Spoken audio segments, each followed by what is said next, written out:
ಏಟಂತಾರ ಆರಾಮದ ಅಂತ ಯಾಕೆ ಆರಾಮ ಏನು ದುಮ್ಮ ಇದ್ದೀರಿ ಹೆಂಗೆ ಚಂದ ಇದ್ದೀರಿ ಏನು ತಿಂದಿರಿ ಏನು ಎಷ್ಟು ತಿಂದಿರಿ ಏನೇನು ತಿಂದಿರಿ ಅಂದ್ರೆ ಬೈತಾರಿಲ್ರಿ. ಆ ಮಾತಾಡೋದದ ಅನ್ಸಕ್ಕೆ ಮನುಷ್ಯನಿಗೆ ಮಾತು ಮನುಷ್ಯನೇ ಎಲ್ಲನೂ ಕೊಡ್ತದೆ. ಮಾತಿನಿಂದ ಸ್ವರ್ಗ, ಮಾತಿನಿಂದ ನರಕ, ಮಾತಿನಿಂದ ದುಡ್ಡ. ವಕೀಲರು ಮಾತಿನಿಂದ ಗಳಿಸ್ತಾರಲ್ರಿ, ಮಾತಿನಿಂದ ಗಳಿಸ್ತಾರಲ್ಲ ವಕೀಲರು. ಮತ್ತೆ ಈ ಮಾತು ಕೊಡಬೇಕು, ಎಲ್ಲ ಮಾತೇ ಕೊಡ್ತಾರೆ. ಇವ್ರು ಅದು ಬಿಟ್ಟು ಏನು ಕೊಡ್ತಾರೆ? ಬರೀ ಮಾತೇ ಕೊಡ್ತಾರೆ, ಎಲ್ಲರೂ ಮಾತಾಡ್ತಾರೆ. ಈಗ ಎಷ್ಟು ಸಂತೋಷ ಆಗ್ತದೆ. ಅದಕ್ಕೆ ಹೇಳ್ತಾರೆ ಮಾತು ಪರಮಾತ್ಮನ ಸ್ವರೂಪ ಅದ, ಮಾತು ಬ್ರಹ್ಮ ಅದ. ಅದಕ್ಕೆ ನೀವು ಮಾತೇನಪ್ಪ ಅಂತ ಹಿಂದೆ ಹೇಳ್ಯಾರ, ಮೂಲ ತೋಲಕ್ಕೆ ಬಂಗಾರ ಹೆಂಗೆ ತಗೋತೀರಿ? ಬಂಗಾರ ತಗೋತೀರಿ? ಬಂಗಾರ ತಗೋತೀರಿ. ತಕ್ಲಿ ಹೆಂಗಿರ್ತದೆ? ಈ ಕಡೆ ಹೊಳಿರ್ತದೆ. ಹ್ಯಾಂಗ ತೂಗಿ ಬಂಗಾರ ತೂಗ್ತೀರಿ? ಬಂಗಾರ ಹೆಂಗೆ ತೂಗ್ತೀರಿ? ಒಂದು ಇಷ್ಟು ಗ್ರಾಮ ಆಚೆ ಕಡೆ ಹೆಚ್ಚು ಕಡೆ ಆಗಂಗಿಲ್ಲ, ಹೌದಲ್ರಿ? ಹೆಚ್ಚಾದ್ರ ಅವ ಕೊಡಂಗಿಲ್ಲ, ಕಮ್ಮಿದ್ರ ನೀ ತಗೊಳಂಗಿಲ್ಲ. ಬರೋಬ್ಬರಿ ಕಾಟ ಹೆಂಗಿರ್ತದೆ ಹಂಗ ಮಾತು ತೂಗಿ ಆಡಬೇಕು. ಬಂಗಾರಕ್ಕಿಂತಲೂ ಕಿಮ್ಮತ್ತದ ಮಾತು, ಹಂಗೆ ಅಲ್ಲದು, ಅದು ತೂಗಿ ಆಡಬೇಕು. ಅದರಿಂದ ಏನಪ್ಪ ಅಂದ್ರೆ ಮರಣ ಆಗ್ತಾವ, ಎಷ್ಟೋ ಮನೆ ಹಾಳಾಗ್ತಾವ, ಎಷ್ಟೋ ಪಾರಿಕತ್ ಆಗ್ತಾವ, ಎಷ್ಟೋ ಮರಣ ಆಗ್ತಾವ ಅನ್ನೋದು ನಿಮ್ಗೆ ಗೊತ್ತದ. ಮಾತಿನಿಂದ ಏನೇನಾಗ್ತಾವ ಅನ್ನೋದು ಗೊತ್ತದ. ಒಂದೊಂದು ಮಾತಿನಿಂದ ಏನಪ್ಪಾ ಅಂತ ಕೇಳಿದ್ರೆ ಮಹಾಭಾರತ ಆಗೋದ್ರಿ. ದ್ರೌಪದಿ ಒಂದು ಮಾತು ಅನ್ನೋದಕ್ಕೆ ಮಹಾಭಾರತ ಆಯ್ತು. ಒಂದು ಮಾತ ದುರ್ಯೋಧನ ದುಶ್ಯಾಸನ ಒಂದು ಮಾತು ಅಂದದಕ್ಕೆ ಏನಾಯ್ತು? ಮಹಾಭಾರತ ಆಯ್ತು. 101 ಮಂದಿ ಕೌರವರು ಸತ್ ಹೋದ್ರು. ಅವರು ಮಣ್ಣು ಕೊಡೋರು ಯಾರು ದಿಕ್ಕಿರಲಿಲ್ಲ, ಮಣ್ಣು ಕೊಡೋರು ದಿಕ್ಕಿಲ್ಲ. ಹಾಗೆ ಹದ್ದು ಕಾಯ್ತೀನಿ ಸತ್ತವು. ದುರ್ಯೋಧನ ಶರೀರ ಹದ್ದು ಕಾಯ್ತಿಲ್ಲ, ಯಾರು ಮಣ್ಣು ಕೊಟ್ಟಿಲ್ಲ ಅವನಿಗೆ. ಯಾಕೆ? ಮಾತು ಬಿರುಸು ಆಡೋದಕ್ಕೆ ಏನಾಯ್ತು ಅಂದ್ರೆ ಇಡೀ ಕೌರವ ವಂಶನೇ ನಷ್ಟ ಆಯ್ತು. ಪುಣ್ಯಾತ್ಮರೇ, ಅಂಥವ್ರು 101 ಮಂದಿ ಅಂತವ್ರು ಸತ್ತು ಹೋದ್ರು. ಒಂದು ಮಾತಿನ ಕಾಲಾಗ ನಾವೆಷ್ಟು ಮಂದಿ ಇದ್ದೇವೆ? ನಾವೆಷ್ಟು ಮಂದಿ ನಮ್ದು ಹಾಳಾಗೋದು ಅಂತ ಆಗ್ತದೆ. ಅದಕ್ಕೆ ಮೊದಲ ವಿಚಾರ ಮಾಡಿ ಮಾತಾಡಬೇಕು, ಮಾತಾಡಿ ವಿಚಾರ ಮಾಡಬಾರ್ದು. ನಾ ಆಡಿದ್ರೆ ಏನು ಪರಿಣಾಮ ಆಗ್ತದೆ ಅಂತಕ್ಕಂಥದ್ದು ವಿಚಾರ ಮಾಡಿ ಆಮ್ಯಾಲ ಮಾತಾಡ್ಬೇಕ್ರಿ. ಯಾರಿಗೇನು ಪೆಟ್ಟ ಹತ್ತಲಾರ್ದಂಗೆ. ಅದಕ್ಕೆ ಹೇಳ್ತಾರೆ ಅವರು, ಮಾತೆ ನಿನ್ನಗೆ ನುಡಿ, ಮಾತೆ ನಿಮ್ಮ ಹೈಕೊಳ್ಳಿ, ಮಾತೆ ಮಾಣಿಕ್ಯ ಸರ್ವಜ್ಞ. ಮಾತು ನಮಗೆ ಎಷ್ಟು ಲಾಭ ಕೊಡ್ತದೆ ಅನ್ನೋದು ಗೊತ್ತಿರ್ಬೇಕು ನಿಮಗೆ. ಒಂದು ಮಾತು ಪರಮಾತ್ಮನ ಪ್ರೀತಿ ಮಾಡ್ತದೆ. ನಾಮಸ್ಮರಣೆ ಮಾಡಿದ್ರೆ ಪರಮಾತ್ಮ ಪ್ರಾಪ್ತಿ ಆಗ್ತಾನೆ, ಸದ್ಗುರು ಪ್ರಾಪ್ತಿ ಆಗ್ತಾನೆ ಒಂದು ಮಾತಿನಿಂದ. ಅಂತಹ ಮಾತುಗಳನ್ನು ಆಡಬೇಕು, ನಾವು ಪ್ರಯತ್ನ ಮಾಡಬೇಕು ವಿನಃ ಬಾಯಿ ಬಂದಾಗ ಮಾತಾಡೋದು ಅಲ್ಲ. ಪರಮಾತ್ಮ ಹಂಗೆ ಮಾತಾಡಕ್ಕೆ ಕೊಟ್ಟಿಲ್ಲ, ತೂಗಿ ಮಾತಾಡು ಅಂತಾರೆ. ನಂಗೆ ಬಂಗಾರ ತೂಗ್ತೀರಿ, ಹಂಗೆ ನಾ ಮಾತಾಡಿದ್ರೆ ಎಷ್ಟು ಲಾಭ ಅದ, ಎಷ್ಟು ಹಾನಿ ಅದ, ಎಷ್ಟು ಮಂದಿ ಮನಸ್ಸಿಗೆ ನೋವು ಆಗ್ತದ, ಇದರಿಂದ ನಂಗೆ ಸುಖ ಆಗ್ತದೋ ಏನು ದುಃಖ ಆಗ್ತದೋ, ಏನು ಸ್ವರ್ಗ ಆಗ್ತದೋ ನರಕ ಆಗ್ತದೋ, ಇಷ್ಟೆಲ್ಲ ವಿಚಾರ ಮಾಡಬೇಕು.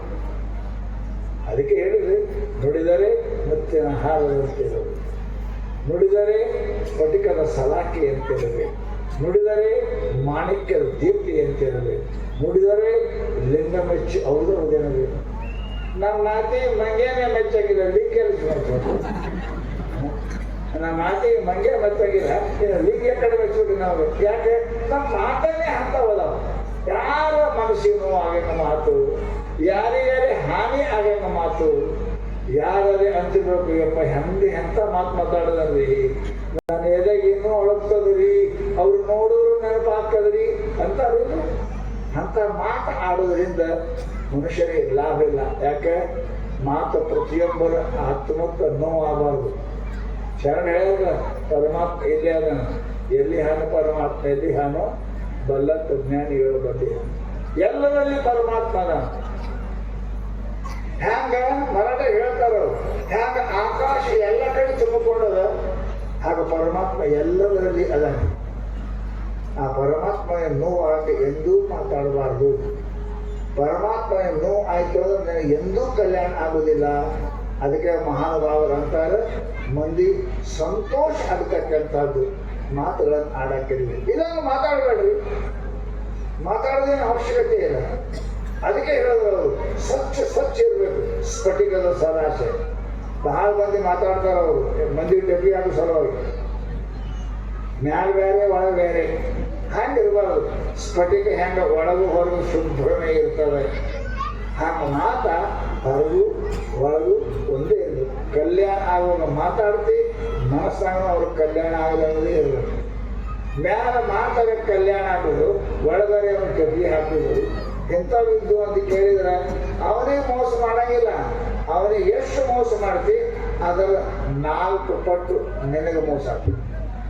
ಅದಕ್ಕೆ ಹೇಳಿದ ಭಗವಂತ, ಅನುದ್ವೇ ಗರಂ ವಾಕ್ಯಂ ಸತ್ಯಂ ಪ್ರಿಯಂ ಹಿತಂಚಯ. ಸತ್ಯ ಇದ್ರು ಹಿತ ಇರಬೇಕು. ಅವ್ರ ಮನಸ್ಸು ಆಯಂಗ ಮಾತಾಡ್ತಾರೆ. ಯಾವುದಾಗ ಒಬ್ಬ ಮನುಷ್ಯ ಇದ್ದ, ಎಲ್ಲರೂ ಬೈತಾರೆ ಅವನಿಗೆ. ಅವನಿಗಾದ್ರು ಯಾಕೆ ಅಲ್ಲಿ ನಾ ಇದ್ದುದು ಮಾತಾಡ್ತೇನೆ, ಅವ್ರು ಸಿಟ್ಟು ಬಂದ ನಾ ಏನು ಮಾಡಲಿ ಅಂತ. ನಾ ಇದ್ದುದು ಈ ಹೆಂಗದ ಹಂಗಂತೀನಿ, ಹ್ಯಾಂಗದ ಹಂಗಂದ್ರೆ ಹೆಂಗೆ ಸಿಟ್ಟಿಗೆ ಬರ್ತಾರ್ರಿ. ಅಯ್ಯೋ ಏನು ಹೇಳ್ಬೇಕು, ನಾ ಇದ್ದು ಸತ್ಯ ಮಾತಾಡ್ತೇನೆ, ನಾ ಸುಳ್ಳು ಮಾತಾಡೋಂಗಿಲ್ಲ. ಅವ್ರು ಹ್ಯಾಂಗದ ಹಂಗೆ ಅಂತೀನಿ, ಅವ್ರಿಗೆ ಸಿಟ್ಟು ಬಂದ ನಾ ಏನು ಮಾಡಲಿ ಅಂದ. ಹಾಗೆ ಸ್ವಲ್ಪ ಸುಳ್ಳು ಖರೆ ಮಾತಾಡೋದು ಹೆಂಗೆ ಸಿಟ್ಟು ಬರ್ತಾವ ನೋಡ್ರಿ ನೀವು, ಹೇಳ್ತೀನಿ ಅಂತ. ಒಬ್ಬ ಹೆಣ್ಮಗಳು ಗಾಡಿ ಸತ್ತು ತಲೆ ಬೋಳ್ಸ್ಕೊಂಡು ಹೊಂಟೀವಂತ ಬ್ರಾಹ್ಮಣಕ್ಕೆ ನಡೆದಿದ್ರು. ಅವಾಗ ಏ ಬೋಳಿ ಈ ಕಡೆ ಬಾ ಅಂದ.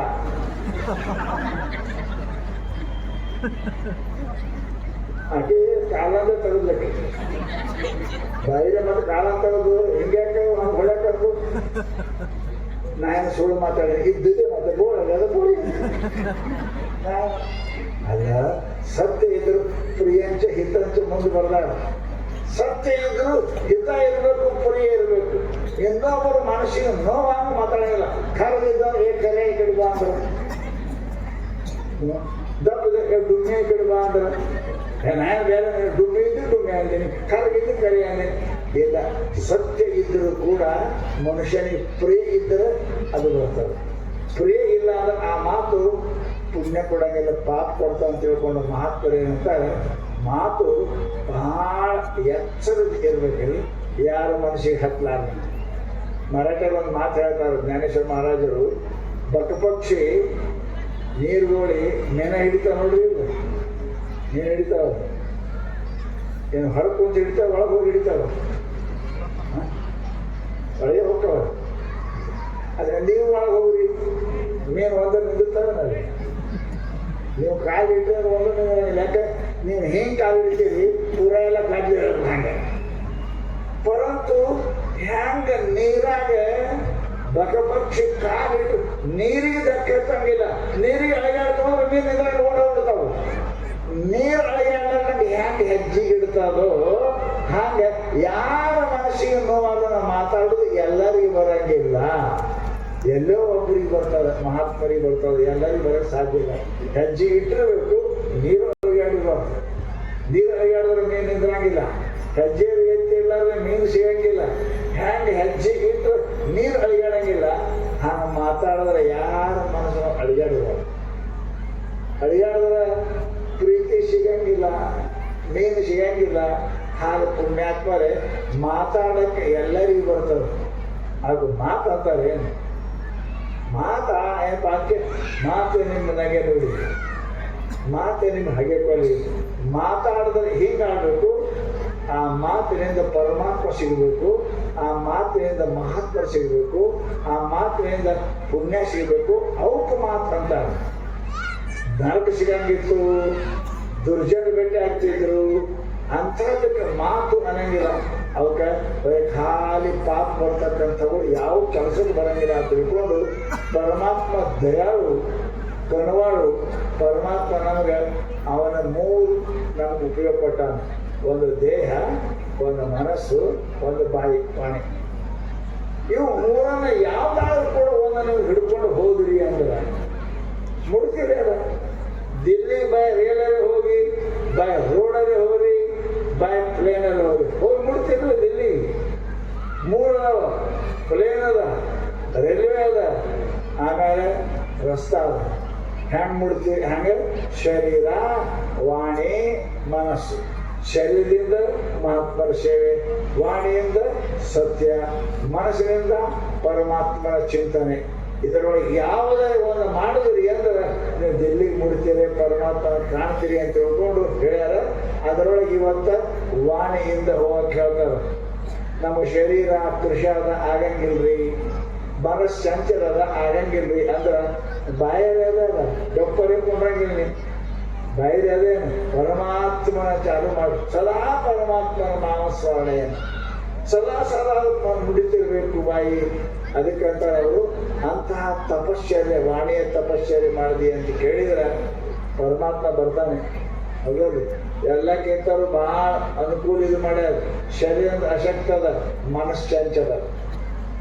ಶರೀರ ಅಶಕ್ತದ, ಮನಸ್ಸು ಚಂಚಲದ. ಪರಂತು ವಾಣಿ ಎಲ್ಲರಿಗೂ ಕೊಟ್ಟ ಪರಮಾತ್ಮ. ನಂಬಿ ಕರೆದರೆ ಒಯ್ಯನ್ನನೇ ಶಿವ, ನಂಬರು ನಚ್ಚರು ಬರೆದ ಕರೆದರು, ನಂಬಲಿಗರಿಗೆ ಲೋಕದ ಮನುಜರು. ಹೆಂಗೆ ಹೇಳಿದ್ರೆ ಅವರು ಮನುಷ್ಯನ ಕರೆದ್ರ, ಮರಾಠ ಹೇಳ್ತಾರೆ, ಕರೆದ್ರೆ ಹೂ ಅಂತೀರಿಲ್ಲ ನೀವು, ಹೂ ಅಂತೀರಿ. ಕಲಪ ಅಂದ್ರೆ ಹೂ ಅಂತ, ಮಲ್ಲಪ್ಪ ಅಂದ್ರೆ ಹೂ ಅಂತ. ಹಂಗೆ ಪರಮೇಶ್ವರ ನಾಮಸ್ಮರಣೆಯನ್ನು ನೀವು ಮಾಡಿದ್ರಿ ಅಂತ ಕೇಳಿದ್ರೆ ಪರಮಾತ್ಮ ಬರ್ತಾನೆ, ಕರೆದವ್ರ ಮನೆಗೆ ಬರ್ತಾನೆ.